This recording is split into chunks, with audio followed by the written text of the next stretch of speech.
Hello my dear students, welcome to my channel scholarly minds and I hope you all are doing great. तो इस video के अंदर मैं आप सभी के लिए BHIC 133 के इंपॉर्टेंट क्वेश्चंस को लेकर आई हूँ। सारे के सारे जो क्वेश्चंस हैं उनके आंसर्स को मैं यहाँ पर हिंदी लैंग्वेज में डिस्कस करने वाली हूँ। हमारे पास आप सभी के जो इंपॉर्टेंट क्वेश्चंस होते हैं उनके PDFs अवेलेबल रहते हैं। हमारी वेबसाइट का नाम है हिंदुस्तान नॉलेज, वहाँ से आप लोग अपने PDFs को भी डाउनलोड कर सकते हैं। स्टूडेंट्स, अभी आज जो हमें सबसे पहला क्वेश्चन डिस्कस करना है, इसके अंदर आपको बताना है हुमायूं की प्रारंभिक कठिनाइयों की आपको चर्चा करनी है। तो जो हुमायूं था, जब वो इंडिया में आया उस टाइम पर उसको शुरुआत में कौन कौन सी कठिनाइयों का सामना करना पड़ा, उन सारी प्रॉब्लम्स के बारे में हम यहाँ पर डिटेल में डिस्कस करेंगे। स्टूडेंट्स देखिए, सबसे पहले जो हुमायूं है, आप बताएंगे कि वो मुगल सम्राट बाबर का पुत्र था और उसने प्रारंभिक युवावस्था में कई कठिनाइयों का सामना भी किया था। उसके जीवन यात्रा में कई संघर्ष, पराजय और घटनाएं आईं जिनका उसे प्रभावी ढंग से सामना करना पड़ा। ठीक है, तो कौन कौन सी कठिनाइयां आई? तो पहली चीज, जब उसके पिता की मृत्यु हो गई तो उसके बाद साम्राज्य में कई सारी चुनौतियों का उसे सामना करना पड़ा। तो हुमायूं ने 1530 ईस्वी में अपनी अपनी उम्र के 22वें वर्ष में बाबर के निधन के बाद साम्राज्य की बागडोर संभाल ली थी, लेकिन बाबर के बाद उसका साम्राज्य पूरी तरह से स्थिर नहीं था। ठीक है, स्थिर नहीं था। तो यहाँ पर आप कह सकते हैं अस्थिरता थी, साम्राज्य में स्थिरता की कमी थी और उसे कई आंतरिक और बाहरी समस्याओं का सामना करना पड़ा। उसकी सत्ता को चुनौती देने के लिए कई स्थानीय रियासतों ने बगावत भी की। तो अब यहाँ पर जो हुमायूं है उसको चुनौती देने के लिए बहुत ज्यादा क्या हुई? बगावत हुई। शेर शाह सूर के से संघर्ष, तो हुमायूं के शासन के पहले महत्वपूर्ण संकटों में से एक शेर शाह सूर द्वारा उत्पन्न किया गया था। शेर शाह सूर ने हुमायूं से दिल्ली की सल्तनत जो है वो छीन ली थी। 1540 में हुमायूं को शेर शाह से बुरी तरह से हार का सामना भी करना पड़ा और उसे दिल्ली और अन्य हिस्सों से निर्वासित होना पड़ा। शेर शाह की विजय ने हुमायूं की स्थिति को और ज्यादा कमजोर कर दिया था। तो पहला जो है यहाँ पर एक जो संघर्ष हम देख रहे हैं उसका शेर शाह सूरी के साथ, वो है। फिर पराजय के बाद की स्थिति क्या थी? तो जब शेर शाह ने विजय प्राप्त कर ली उसके बाद जो हुमायूं है उसे अपने साम्राज्य को पुनः स्थापित करने के लिए कई वर्षों तक क्या करना पड़ा? संघर्ष करना पड़ा। तो हम देखते हैं कि जो हुमायूं है अपनी खोई हुई भूमि को वापस लेने के लिए संघर्ष करता रहता है। वह अफगान और अन्य विरोधियों से भी जूझता रहा, लेकिन उसने हार मानने की बजाय अपने प्रयासों को जारी रखा। हुमायूं को अपने परिवार और रिश्तेदारों से भी संघर्ष का सामना करना पड़ा। तो यानी कि जो उसका परिवार और जो रिश्तेदार थे उनसे भी उसको संघर्ष का सामना करना पड़ा। उसकी माँ और अन्य शाही सदस्य कभी कभी उसकी नीतियों और निर्णयों से क्या रहते थे? असहमत रहते थे। इसके अलावा उसके भाई भी उसे सत्ता से बेदखल करने की कोशिश किया करते थे। तो सत्ता के लिए जो लड़ाई है इसकी वजह से भी प्रॉब्लम्स का सामना करना पड़ा था। तो इन पारिवारिक समस्याओं के बावजूद हुमायूं ने अपने साम्राज्य को पुनः स्थापित करने के लिए न केवल सैन्य शक्ति का सहारा लिया बल्कि कूटनीति और गठबंधनों का भी उपयोग किया। तो यहाँ पर आपको ये दोनों पॉइंट्स याद रखने हैं। यहाँ पर ये चार प्रॉब्लम्स हैं जो कि हुमायूं को फेस करनी पड़ रही थी। कठिनाइयां जो हैं वो ये सारी वो कठिनाइयां उसे फेस करनी पड़ रही थी। अब उसका सामना उन्होंने किस प्रकार से किया उसके बारे में हम लोग यहाँ पर डिस्कस करेंगे। तो सबसे पहली चीज, जब उसने शेर शाह से उनका संघर्ष हुआ उसके बाद वो उनकी पराजय हुई, तो हुमायूं ने 1540 में शेर शाह की पराजय के बाद 45 में अपनी ताकत को फिर से संकलित किया और सम्राट बनने के लिए पुनः प्रयास करना उन्होंने शुरू किया। वो फारस में शरण में चला गया था, फारस चले गए थे वो। ठीक है, जहां उसे सफवी सम्राट तहमास्प से मदद भी मिली थी। तो फारस में जो भी सम्राट थे वहां से उसे हेल्प मिली थी। तो स्टूडेंट्स, अफगान और अन्य विरोधियों से भी संघर्ष हुआ। तो हुमायूं ने अफगान शासकों और अन्य स्थानीय विरोधियों के खिलाफ सैन्य अभियानों का संचालन किया। 1555 में उसने शेर शाह सूर के उत्तराधिकारियों को हराया और दिल्ली पर पुनः कब्जा कर लिया। हुमायूं ने अपने विरोधियों को हराने के लिए कूटनीति और रणनीतिक गठबंधनों का भी सहारा लिया। उसने अहमद शाह अब्दाली और अन्य शाही परिवारों से मिलकर अपनी स्थिति को मजबूत किया।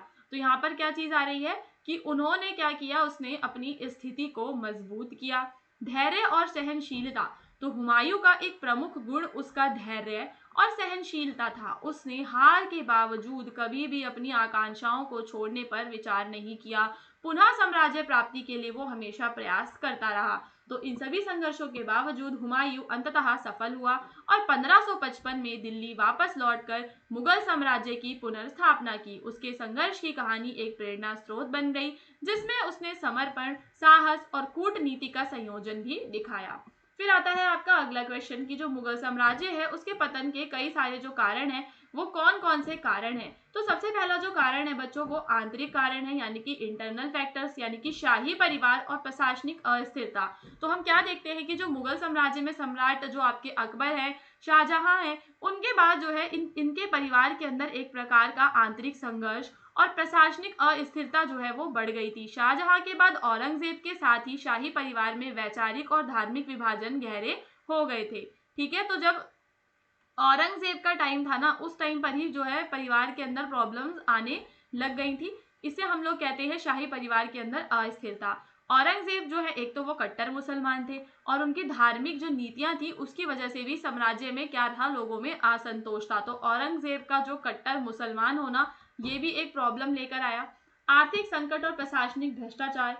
तो मुगल जो साम्राज्य है वह उस समय आर्थिक संकट से भी जूझ रहा था। इसकी नींव कमजोर हो गई थी क्योंकि भ्रष्टाचार उसमें बढ़ गया था। महंगे युद्ध, विशेष रूप से औरंगजेब ने जो दक्षिण में युद्ध किए थे, ठीक है, जिसे दक्कन युद्ध कहा जाता है, उसने साम्राज्य को भारी आर्थिक बोझ तले दबा दिया था। तो जो साम्राज्य था वो किस चीज में दब गया था, आर्थिक बोझ में दब गया था। पैसे की कमी हो गई थी, ठीक है, आर्थिक बोझ हो गया था, भ्रष्टाचार जो है वहां पर हम क्या देखते हैं, बढ़ गया था। फिर सैनिकों और साम्राज्य के विस्तारित क्षेत्रों की समस्याएं। तो मुगल साम्राज्य जितना बड़ा हुआ उतनी ही समस्याएं बढ़ी। बड़े साम्राज्य को नियंत्रित करने के लिए एक प्रभावी सेना की आवश्यकता होती है और प्रशासन की भी आवश्यकता होती है, जो कि मुगल साम्राज्य में नहीं था। और नागरिकों की असहमति और विद्रोह ने शासन की शक्ति को कमजोर कर दिया।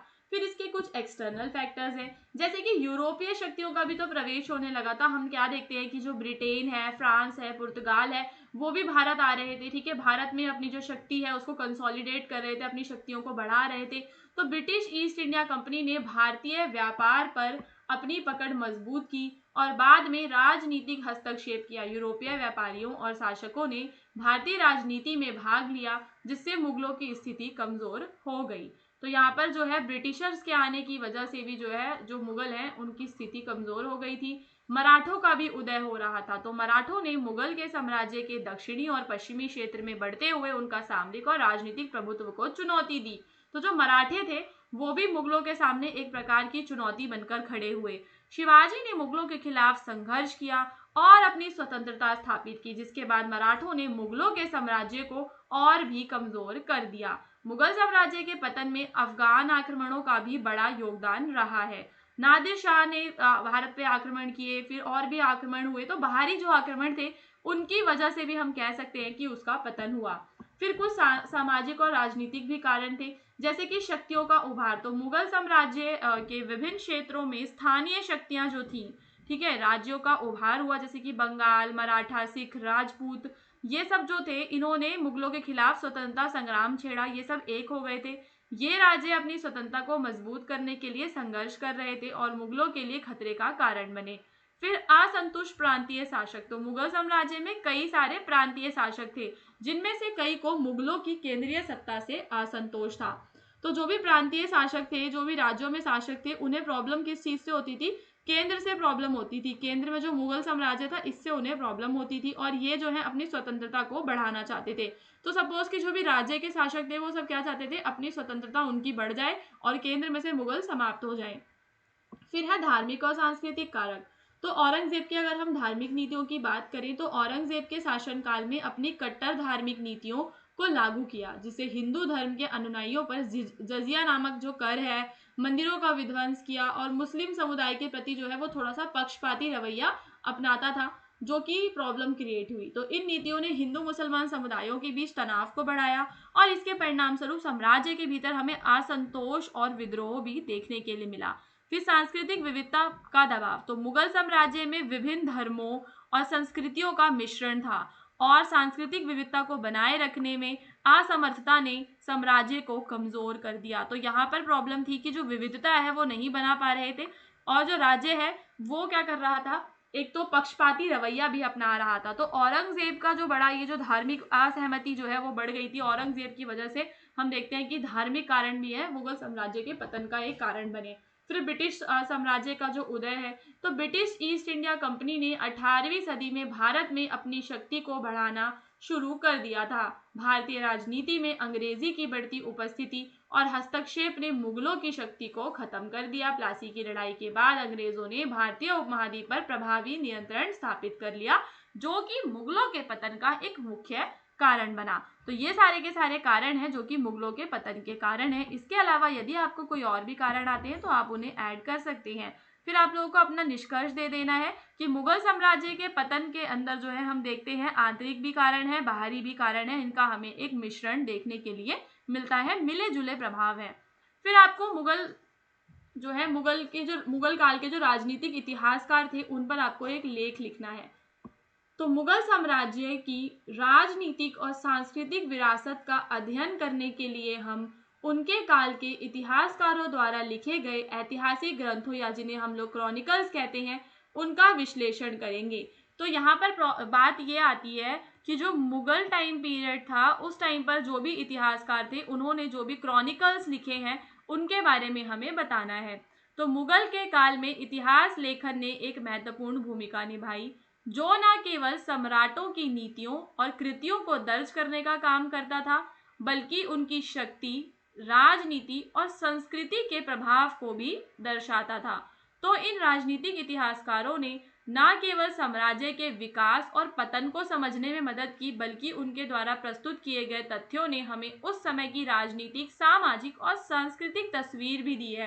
तो यानी कि ये जो इतिहासकार हैं ये जो भी लिखते थे उससे हमें कई सारी जो इन्फॉर्मेशन है वो हमें देखने के लिए मिलती है। पहली चीज, ये सम्राटों की नीतियों को दर्ज करते थे, सम्राटों के जो भी काम होते थे उनके उन सब चीजों को लिखते थे और उनकी शक्ति, राजनीति और संस्कृति के प्रभाव को भी दर्शाते थे। तो इन राजनीतिक इतिहासकारों ने न केवल साम्राज्य के विकास और पतन को समझने में मदद की है हमें, बल्कि कुछ ऐसे तथ्य भी दिए हैं जिससे हम उस टाइम का जो समाज है उसको समझ सकते हैं। तो क्रॉनिकल्स इंपॉर्टेंट होते हैं। अब मुगल काल के जो प्रमुख इतिहासकार हैं उनमें आपके कौन है, पहले आपके फिरोज शाह तुगलक के जो भी दरबारी इतिहासकार थे वहां से आप लोग कह सकते हैं। तो मुगलों से पहले दिल्ली सल्तनत के कुछ दरबारी इतिहासकारों ने भी सत्ता की स्थिरता को बनाए रखने के लिए सम्राटों के कार्यों का वर्णन किया था। उदाहरण के लिए जो फिरोज शाह तुगलक हैं, ठीक है, उनके दरबारी फिरोज शाही क्रॉनिकल्स जो वो लिखा करते थे वहां से हमें काफी सारी जो ऐतिहासिक ग्रंथों से इंफॉर्मेशन है वो मिलती है। फिर अबुल फजल ने जो आईन अकबरी और अकबरनामा लिखा वो इम्पॉर्टेंट है, क्योंकि वो अकबर के जो दरबार है उसकी राजनीति को हमें अच्छे प्रकार से समझाता है। उस टाइम पर कैसा जो है प्रशासनिक ढांचा था, सैन्य प्रणाली कैसी थी, राज्य के सामरिक उद्देश्य क्या क्या थे, वो सब समझने में हमारी हेल्प होती है। फिर आपका है इमादुद्दौला और नदीमुद्दीन। तो सम्राट जो है शाहजहां के दरबारी इतिहासकारों में से नदीमुद्दीन और इमादुद्दौला ने भी कई ऐतिहासिक ग्रंथों की रचनाएं उन्होंने की थी, जो कि शाहजहां के टाइम का जो दरबार अभियान, स्थापत्य कला, उस सब के बारे में हमें इंफॉर्मेशन देता है। फिर मोहम्मद हबीब और शिबली नोमानी जो हैं, ये दोनों इतिहासकार हैं। ये मोहम्मद हबीब ने मुगल के प्रशासन, सेना और संस्कृति के बारे में लिखा और शिबली नोमानी ने भी मुगल शासन के बारे में लिखा। तो ये सारे के सारे जो हैं आपके राइटर्स हैं, इतिहासकार हैं, जिनके राइटिंग से हमें काफ़ी सारी इंफॉर्मेशन मिलती है। मुगलों के क्रॉनिकल्स के जो प्रमुख तत्व हैं वो क्या क्या होते थे, यानी कि किन किन मुद्दों पर जो है वो लिखा करते थे। तो मुगलों के क्रॉनिकल्स में सबसे महत्वपूर्ण तत्व होते थे सैन्य अभियानों का विवरण। तो हमें वहां पर कई सारे जो सैन्य अभियान है उनका विवरण मिलता था। सम्राटों ने भी विभिन्न युद्धों, राजनीतिक गठबंधनों और साम्राज्य की सीमाओं का विस्तार करने के लिए किए गए अभियानों के विस्तार से उल्लेख। तो यानी कि जो किंग होते थे, जो सम्राट होते थे, वो अपनी सीमा का विस्तार करने के लिए जो भी नीतियां वगैरह जो भी अपनाते थे उन सब के बारे में हमें विस्तार से उल्लेख मिलता है। तो उदाहरण के लिए अकबरनामा में अकबर के युद्धों, विशेष रूप से पानीपत की लड़ाई और गुजरात के विजय अभियान का हमें विस्तृत वर्णन मिलता है। तो इस प्रकार के लेखन से सम्राटों की सैन्य रणनीतियों और उनकी जीत को गौरवमयी रूप से प्रस्तुत किया जाता था।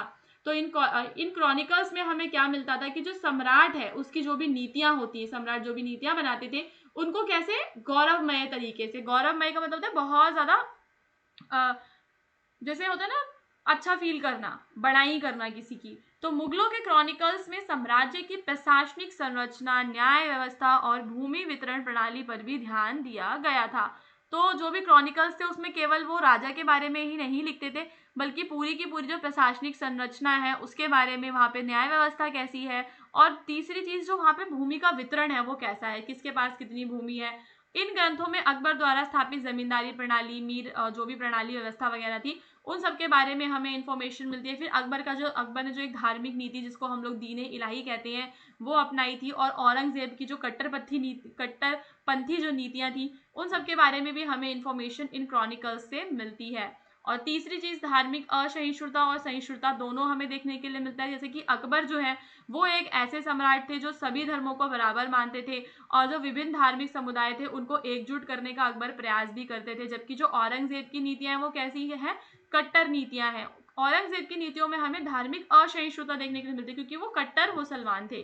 फिर मुगलों के क्रॉनिकल्स की इंपॉर्टेंस क्या है, तो ये केवल बच्चों ऐतिहासिक दस्तावेज नहीं है। ओके स्टूडेंट्स, ये ऐतिहासिक दस्तावेज नहीं है, बल्कि ये उस समय की राजनीति, समाज और संस्कृति और धर्म की गहरी समझ भी हमें प्रदान करते हैं। इन क्रॉनिकल्स ने हमें मुगल के शासनकाल के विभिन्न पहलुओं, जैसे कि राजनीतिक संघर्ष, प्रशासनिक बदलाव और सैन्य अभियान, हर एक चीज के बारे में, धार्मिक नीतियां, हर एक चीज के बारे में हमें यहाँ पर जानकारी मिलती है। इसके अलावा इन ग्रंथों के माध्यम से हम सम्राटों के व्यक्तित्व और उनके दृष्टिकोण को भी समझ सकते हैं। देखा, हमें आज जो भी है, मतलब कि अकबर कैसा था उनके बारे में सब कुछ पता है, हुमायूं के बारे में सब कुछ पता है। तो ये सारी इन्फॉर्मेशन हमें मिली कहाँ से, तो ये हमें इनके क्रॉनिकल से, इतिहासकारों के क्रॉनिकल से ही हमें मिलती है।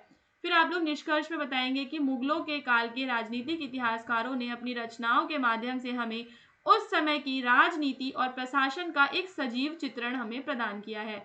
तो इन क्रॉनिकल्स में न केवल सम्राटों की राजनीतिक रणनीतियों, युद्धों और विजय अभियानों का वर्णन है, बल्कि उनकी सांस्कृतिक, धार्मिक और सामाजिक नीतियों का भी विस्तार से उल्लेख हमें मिलता है। उसके बाद आपका अगला क्वेश्चन है, उत्तर पश्चिम भारत में किस प्रकार से राजपूत अपने राजतंत्र स्थापित करने में सफल हुए थे। तो उत्तर पश्चिम भारत में आपको ध्यान रखना है कहाँ की बात हो रही है, उत्तर पश्चिम भारत की बात हो रही है, और वहां पर भी राजपूतों के बारे में आपको बताना है। तो उत्तर पश्चिम भारत में राजपूतों ने अपना राजतंत्र स्थापित करने के लिए एक लंबी और संघर्षपूर्ण यात्रा की है, आसानी से उन्हें नहीं मिला। तो राजपूतों का जो इतिहास है वो उनकी जो सैन्य शक्ति है, राजनीतिक उनका कौशल और साम्राज्य की स्थापना के प्रयासों से जुड़ा है। तो यहाँ पर आपको इन तीनों के बारे में बताना है। राजपूतों का जो उदय है और उनका प्रभाव विभिन्न राजनीतिक, सामाजिक और सांस्कृतिक कारणों से प्रभावित भी हुआ था। तो इसके बावजूद वे अपनी राजशाही और साम्राज्य स्थापित करने में सफल रहे, और इस प्रक्रिया में उनकी रणनीतियां और संघर्ष जो है वो महत्वपूर्ण रहे हैं। तो राजपूतों के बारे में आपको पूरा डिटेल में देना। देखो, राजपूतों से भी आपके पेपर में ना क्वेश्चन आ सकता है। तो आपको बताना है राजपूतों का उदय और उनके प्रारंभिक संघर्षों के बारे में। ठीक है, तो सबसे पहली चीज जो है, राजपूतों का उदय कब हुआ था, तो 7वीं और 8वीं शताब्दी के बीच इनका उदय हुआ, जब वे गुर्जरों और अन्य जातियों से अलग होकर राजनीतिक सत्ता में भागीदार बने थे। तो दूसरी जातियों से वो अलग हुए और उन्होंने राजनीतिक जो पावर है उसको कंसोलिडेट करने का प्रयास किया। राजपूत राज्य छोटे छोटे क्षेत्रों और किलों तक सीमित थे। उन्होंने भारतीय उपमहाद्वीप के उत्तर पश्चिम हिस्से में अपनी शक्ति को स्थापित किया, जहां वे मुख्यतः वर्तमान पाकिस्तान, राजस्थान और गुजरात के क्षेत्रों में फैले हुए थे। फिर राजपूतों ने शाही सत्ता स्थापित करने के लिए कई प्रमुख युद्धों और संघर्षों का भी सामना किया। ठीक है, कई सारे क्या किए बच्चों, स्टूडेंट्स, उन्होंने युद्ध देखे और संघर्ष देखे। वे मुख्य रूप से विदेशी आक्रमणों, अरब आक्रमण, तुर्की आक्रमण के खिलाफ अपने किलों और राज्यों की रक्षा करने के लिए प्रसिद्ध हैं। तो ये आपको इंपॉर्टेंट पॉइंट है ये, कि जो राजपूत है उनके उदय और उनके प्रारंभिक संघर्षों के बारे में बताना है कि किस प्रकार से उन्होंने विदेशी आक्रमणों से भी स्वयं का बचाव किया है। फिर है सैन्य संगठन और सामरिक नीतियां। तो जो राजपूत है वो अपनी सैन्य ताकत को मजबूत करने के लिए उन्होंने कई सारी क्या अपनाई है, कई सारी रणनीतियां अपनाई हैं। तो उनके पास एक मजबूत सैन्य संरचना थी, यानी कि जो उनकी सेना है वो मजबूत थी, अपने किलों के साथ और किलेदारों के साथ रहकर ये जो है अपने साम्राज्य की रक्षा भी करते थे। तो प्रत्येक राजपूत रियासत के पास अपनी सैन्य शक्ति और रक्षा के लिए एक मजबूत योजना होती थी। वे अपनी सैन्य रणनीतियों में घेराबंदी, लड़ाई में अपने किलों का उपयोग और चतुर सैन्य गतिकी का उपयोग करते थे। ठीक है, इसके अलावा राजपूतों ने साम्राज्य की शक्ति बनाए रखने के लिए अपने युद्ध कौशल में सुधार किया और युद्धों को राजनीतिक और क्षेत्रीय विस्तार के लिए एक अवसर के रूप में देखा। तो यहाँ पर जो है राजपूत जो थे उनके लिए जो युद्ध होते थे वो क्या होते थे, एक प्रकार का अवसर। अवसर क्या क्या अवसर, यानी कि वो अपना जो है क्षेत्रीय विस्तार कर पाते थे इन युद्धों के वजह से।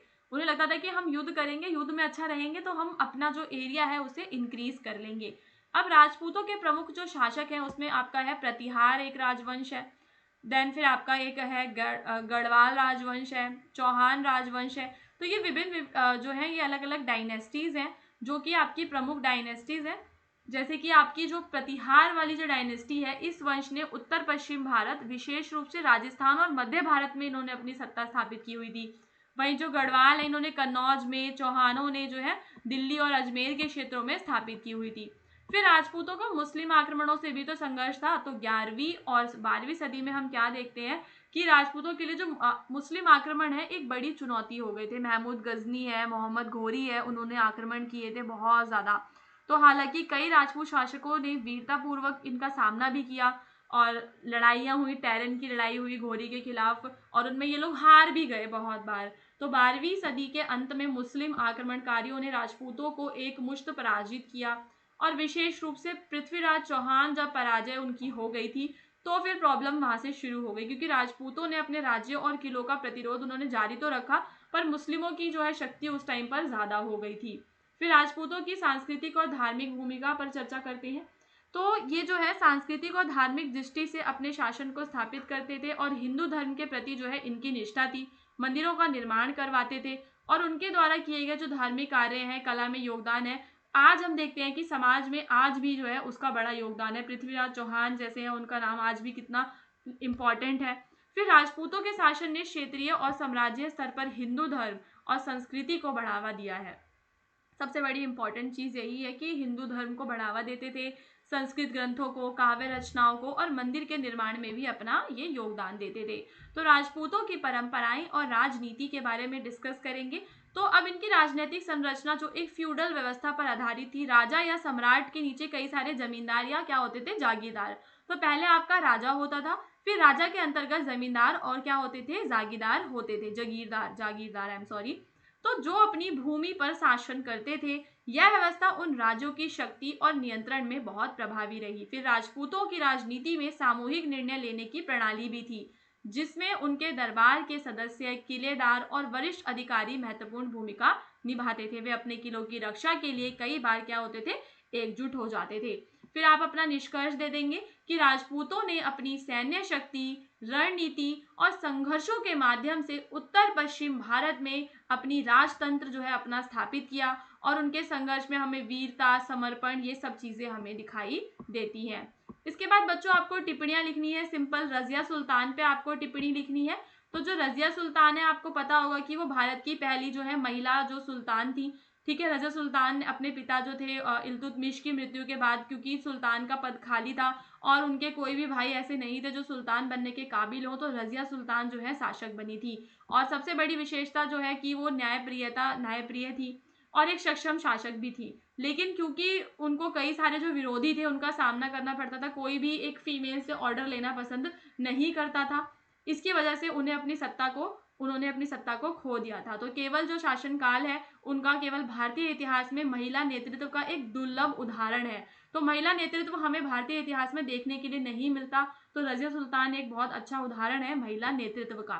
फिर आपको दक्षिण भारत में जो भक्ति आंदोलन है उस पर आपको एक टिप्पणी लिखनी है। तो दक्षिण भारत में जो भक्ति आंदोलन है वो 7वीं शताब्दी के आसपास जो है वो शुरू हुआ था, आप बताएंगे।